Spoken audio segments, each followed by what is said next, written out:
Bismillahirrahmanirrahim. Assalamualaikum warahmatullahi wabarakatuh. Allahumma sholli ala sayyidina Muhammad wa ala ali sayyidina Muhammad. Robbi sholli shodri wa yassir li amri. Kembali lagi bersama saya Kartini Reka Suzelawati dalam acara Barja Santuy. Kali ini kita akan mengambil tema yang sangat sekali menarik, yaitu pengembangan JF PPBJ. Tentunya hal ini sangat bermanfaat bagi saya khususnya, ahli muda PPBJ dan teman-teman di seluruh Indonesia para ahli pengadaan. Baik, di depan saya sudah hadir seorang ahli pengadaan, pakar pengadaan nasional. Beliau seorang penulis buku seputar pengadaan, juga ada channel YouTube pengadaan dan TikTok, Instagram. Siapa lagi selain Bapak Agus Arif Rahman. Terima kasih sudah hadir dalam acara Barja Santuy, sudah meluangkan waktunya di tengah-tengah kesibukannya ya di PBJ Kota Bekasi. Oh ya, mungkin tema kali ini kita batasi saja ya Pak Arif, tentang pengelolaan JF PPBJ, seputar apa tugas dan fungsi JF itu sih menurut pandangan Pak Arif, juga tentang tentunya saja angka kredit dan tips dan trik menghadapi uji kompetensi dalam kenaikan jenjang ataupun alih jabatan ke PPBJ. Oke, tanpa lama-lama mungkin saya sedikit memberikan gambaran kepada Bapak. Komposisi JF PPBJ untuk ahli pertama saat ini porsinya itu 25 orang seharusnya.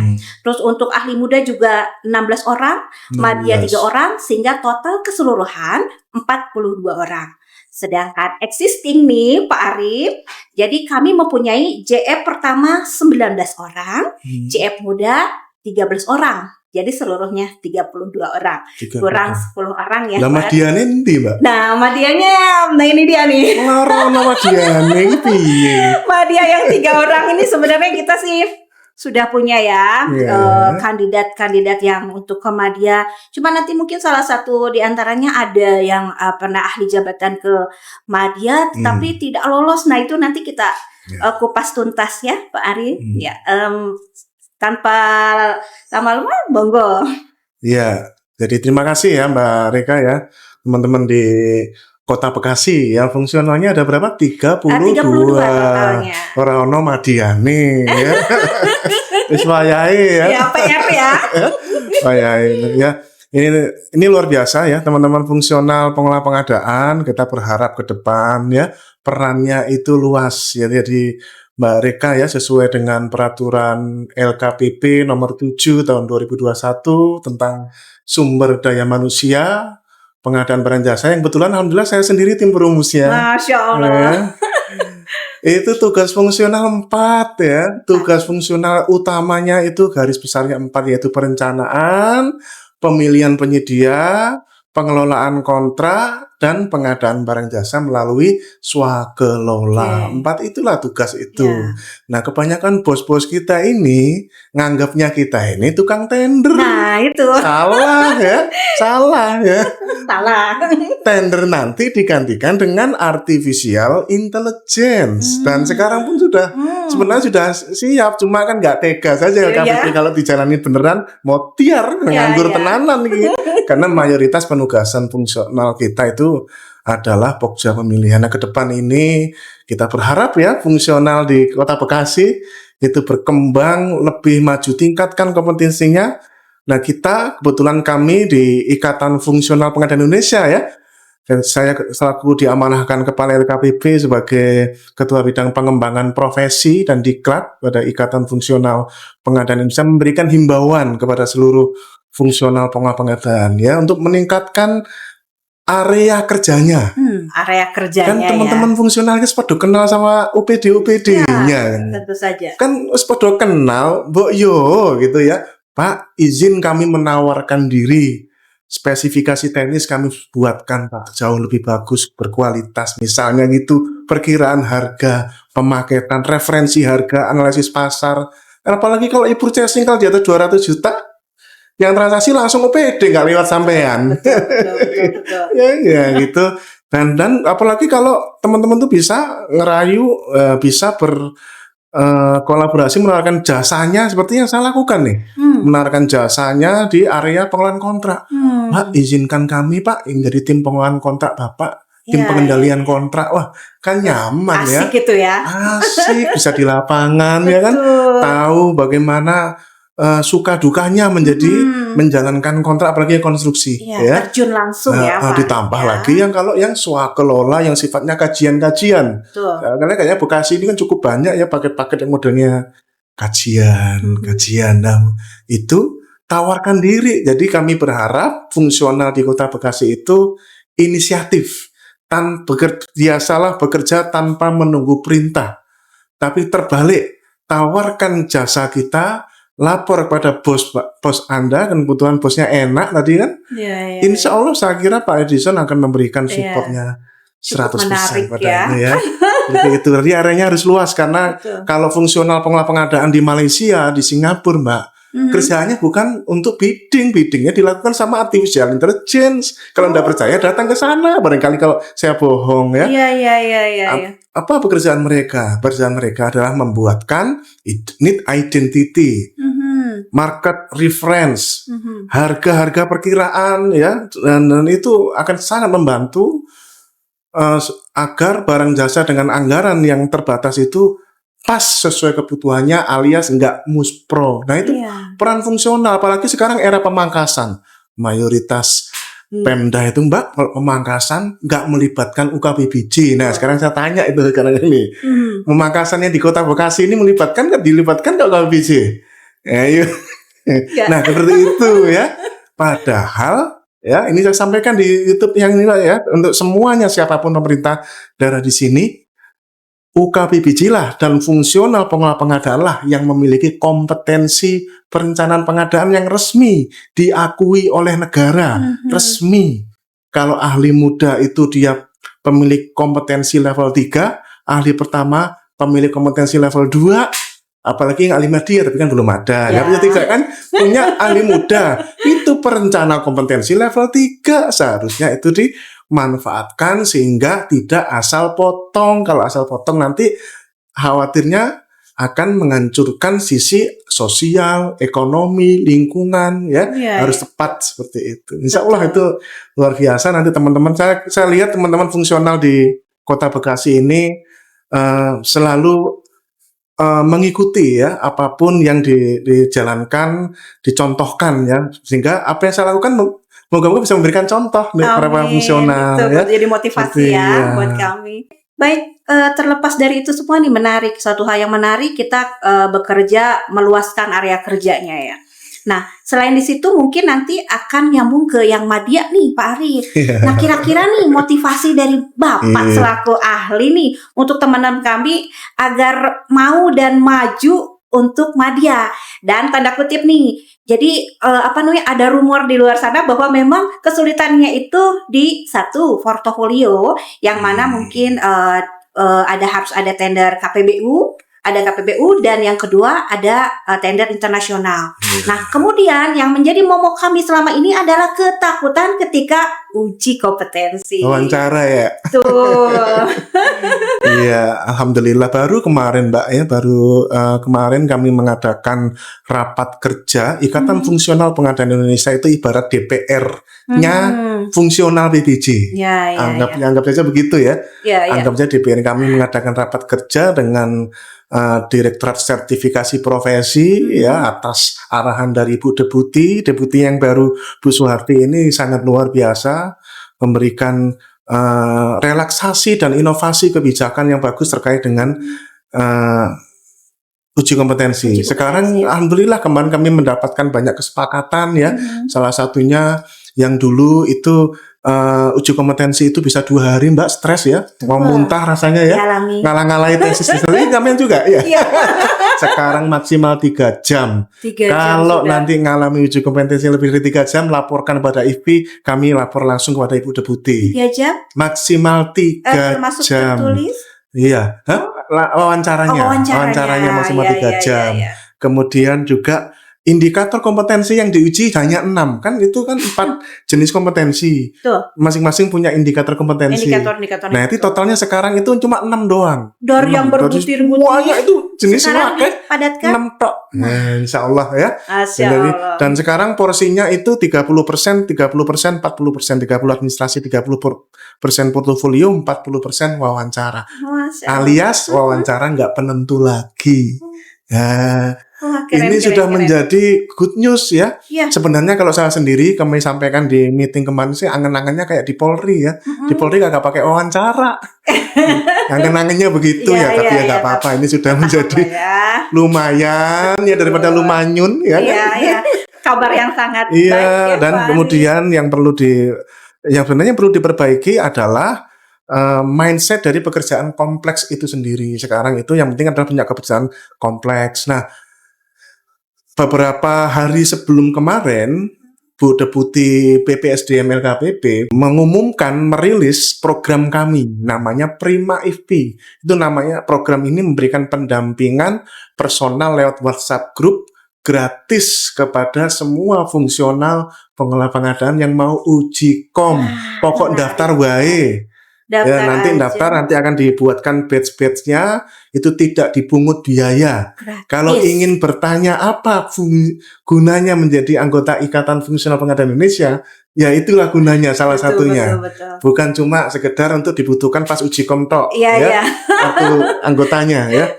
Insya Allah itu kami akan bantu semaksimal mungkin ya, paket-paket pengadaannya pun juga semaksimal. Kemarin pun kami juga mendapatkan penyamaan persepsi bahwa satu paket itu unlimited, boleh dipakai mau sampai 1.000 orang make ya ora apa-apa. Dulu kan umurnya satu paket mek 9. Kan kita bingung ini, waduh kok begini lah paketnya mek itu tok. Ya kayak kemarin saya dampingi dari Jawa Barat itu paketnya cuma 1 tapi dipakai sama semua yang ujian di situ pakai paket itu semua. Yang penting pokjanya ikhlas. Ya. Itu dia ya, pokjanya ikhlas. Pokjanya ikhlas, kemudian PPK-nya ikhlas juga. Kan 4 jenis kompetensi. Pokja kan cuma berkas di area pemilihan lah. Yang susah itu malah di area perencanaan. Asal dikasih ikhlas, alhamdulillah. Rezeki udah itu dipakai semua fungsional ya. Gitu. Satu ikhlas dipakai ya semuanya. Sambil nambah nanti stoknya bertambah dikit-dikit satu. Sambil nanti kami memberikan edukasi karena selama ini kalau saya di daerah Mbak, itu kayak saya itu punya 80 contoh paket yang menurut saya itu masuk kompleks. Tapi menurut teman-teman Pemda itu pekerjaan biasa. Padahal asalkan itu dijustifikasi, masuk malah lulus. Masya Allah. Kompleks itu bukan dibayangkan pekerjaan gede-gede. Pekerjaan di tempat saya kompleks semua. Kalau mau saya justifikasi, saya kerja di BMKG. Jadi kuncinya itu sebenarnya adalah kemampuan olah pikir kita sebagai fungsional menjelaskan di uji kompetensi itu. Itu ya. Kuncinya, meyakinkan ya. Itulah gunanya kita berkolaborasi antar anggota. Kemarin yang sudah lulus kemarin membina adik-adiknya yang belum lulus ya. Walaupun mungkin adik-adiknya lebih sepuh, tapi kan nggak masalah ya. Yang penting kan yang jelas yang membina adalah yang sudah melewati kemarin. Gitu. Insya Allah itu adalah dari IFP untuk IFP. Masya Allah, bermanfaat banget ya Pak Arif. Oke. Selanjutnya tentang angka kredit nih. Angka kredit kan sekarang ini sudah tidak berbasis kemarin itu butir-butir paket pekerjaan ya. Sekarang ini tahunan, seperti diketahui 1 tahun kalau misalnya baik itu kan 25 ya. Bagaimana sih tip dan triknya dari Bapak agar kami nih para JF tidak hanya setiap tahun tuh 25 aja. Jadi kami tuh sering diskusi, loh apa bedanya? Petang tahun lah doa sama yang struktural. Apa bedanya sama yang biasa 4 tahun gitu loh. Makanya tadi titip pertanyaan dong gitu. Oke lah. Saya punya tipsnya. Siap. Tips ini belum tentu berlaku di semua tempat ya, insya Allah ya. Jadi pertama begini ya. Kan modelnya sekarang ini adalah tergantung kata juragan ya kan. Tergantung kata juragan. Nah pada saat mengadakan pembagian matriks itu ya, maka berusahalah untuk menawarkan sesuatu yang jika itu dilakukan, kita berharap ya nanti ya kalau ada nanti pun juga akan kami sampaikan ke kepala UKWBJ-nya ya. Sebenarnya kepala UKWBJ itu punya hak untuk memberikan nilai sangat baik tapi bergantian. Ya. Ya. Sangat baik tapi bergantian tapi pakai syarat. Ya, contoh nih. Bos, saya pokoknya akan membuat misalkan nih ya SOP apa begitu misalkan. Misalkan di sini kan banyak rumah sakit tuh, Pak. Bu, saya bantu bikinkan SOP ini misalkan gitu. Pokoknya di mana ruang tugasnya fungsional yang diatur di Permenpan 29 2020 itu. Ini asalkan ada ini misalkan, maka izin itu bisa sangat baik ya. Atau kriteria yang lain yang dimaui sama kepala UKWBJ. Yang penting semua kepala UKWBJ kami sampaikan, Pak. Minta tolonglah Pak, bergiliran Pak. Yang nggak usah Bapak terbeban semua dikasih sangat baik. Tapi Mbok Yo Pak, misalkan anggota itu 30 ya tadi ya? Iya, 32 yang dikasih lah Pak 5 walaupun orangnya nggak usah dikasih tahu tapi dikasih kriteria jadi orang akan kejar-kejaran misalnya jadi motivasi itu jadi motivasi tapi tidak berbasis pencitraan. Motivasi itu berbasis prestasi karya maksudnya do something. Makanya saya menghimbau benar-benar para fungsional itu biasakan bekerja tanpa menunggu perintah. Lihat cek lagi di Permenpan 29 2020 ada puluhan butir-butir yang dulunya dipakai untuk angka kredit. Dilihat lagi, itulah tugas fungsional. Jadi kalau Mbak Reka ditanya tugasnya fungsional PBJ itu apa sih gitu, kasih itu bos-bos itu Permenpan 29 2020 ya itu tugasnya fungsional tuh seperti itu biar fungsional itu ternyata ya bisa ditugaskan untuk mereview perencanaan ya kan bisa untuk membantu review MCP/KPK ini misalnya begitu ya. Insya Allah itu contoh begitu. Tapi kalau nggak ditujukan nggak tahu itu. Ditujukan begitu. Misalkan yang terlibat di tim ini ya ketika sangat baik misalkan. Ya bebas kriterianya apapun yang penting berbasis kita prestasi bukan berbasis inovasi, kreativitas. Bos kalau saya bisa ini bos sangat ya bos.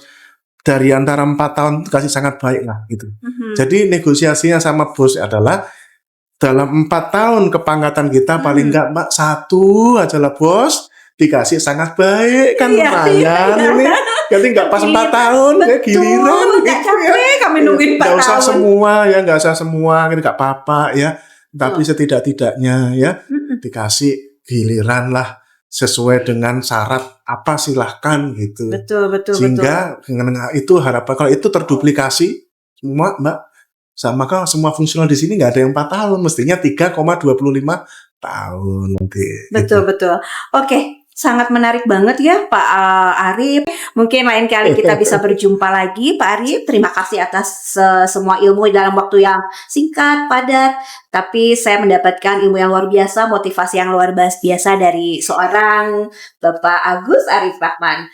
Oh ya, sahabat-sahabat pengadaan, sebelum kita akhiri, kita dengerin yuk apa sih closing statement dari seorang ahli pengadaan Agus Arif Rahman. Iya, boleh saya minta kurang lebih 1 menit Mbak ya. Saya punya kalimat yang sering saya gunakan di mana-mana. Pertama adalah mari kita tingkatkan integritas kita, jaga. Karena kita PNS kerja sampai pensiun, jangan sampai jadi korban politisi yang kerjanya hanya 5-10 tahun. Kita kerjanya sampai pensiun, kita jaga nyenyak tidur di rumah. Kemudian tingkatkan kompetensi, kemudian tingkatkan terus berinovasi. Dan jangan korbankan orang-orang yang menunggu Anda di rumah. Nah, pada terakhir ini, boleh saya beberapa detik membacakan sebuah puisi? Siap. Dengan senang hati. Saya seorang penyair, Bapak Ibu, pendekar syair berdarah. Lihat di Facebook saya kalau tidak percaya. Stres lu ya. Iya. Ini puisi yang menarik, judulnya adalah Tarian Pena di Atas Jurang. Di antara tumpukan berkas dan angka-angka dingin, ku genggam pena, senjata sekaligus perisai. Setiap coretan adalah langkah di atas tali, membentang di atas jurang ketidakpastian. 1 paraf, 1000 konsekuensi. 1 tanda tangan, 1.000.000 pertanyaan. Di manakah batas antara tugas dan jebakan? Mas. Antara pengabdian dan pengkhianatan. Kertas-kertas ini, oh betapa beratnya mereka. Lebih berat dari batu-batu di pundak Sisyphus. Setiap lembar adalah undangan ke pengadilan. Setiap klausul bisa jadi vonis tak terucap. Namun, ku menari. Ya, ku menari di atas tepian jurang. Dengan pena sebagai tongkat keseimbangan. Karena di balik setiap angka ada wajah-wajah harapan. Di balik setiap proyek ada mimpi yang diwujudkan. Maka biarkan aku menari, walau kakiku berdarah. Biarkan aku menulis, walau tanganku gemetar. Karena dalam tarian pena di atas jurang terukir kisah perjuangan yang tak pernah usai. Terima kasih. Masya Allah, Sukses semuanya. sebuah visi yang keren dan menginspirasi. Merinding saya jujur Pak Arif, karena mungkin saya juga sebagai pelaku pengadaan, apa yang Bapak tuliskan itu pengalaman kita semua. Semoga Bapak selalu sehat walafiat. Terima kasih atas segala motivasinya. Semoga kita berjumpa lagi di Barja Santuy berikutnya dengan topik yang lebih menarik lagi. Terima kasih. Sukses. Baik sahabat, sebelum saya akhiri, izinkan tadi Bapak Arif puisi. Sekarang saya izinkan untuk membacakan sebuah pantun untuk Pak Arif. Beli kolak di pinggir taman Pak Arif, Cakep. pulangnya membawa bakwan. Terima kasih saya ucapkan Bapak Agus Arif Rahman, seorang pengadaan ahli nasional. Terima kasih. Assalamualaikum warahmatullahi Sukses. wabarakatuh.